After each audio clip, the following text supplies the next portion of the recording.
Hello friends, பார்த்துக்குங்க. நானே செஞ்சது சோயா பீன்ஸ். பார்த்துக்குங்க, வாங்க சாப்பிட. சூப்பராக இருக்கும்.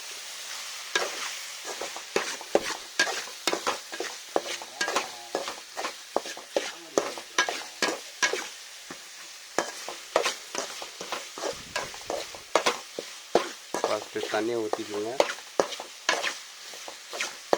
ரெண்டாவது உப்பு போட்டுக்குங்க. பாருங்கள் ஃப்ரெண்ட்ஸ், சோயா பீன்ஸ் அப்பளம்.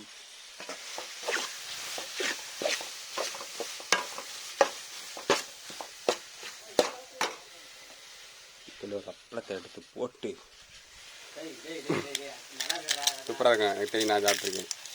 இப்படி பண்ணிக்கிட்டேன்னா கொஞ்சம் சுவையாக இருக்குது ஃப்ரெண்ட்ஸ். அப்பளம் பண்ண வரைக்கும் போட்டிங்கன்னா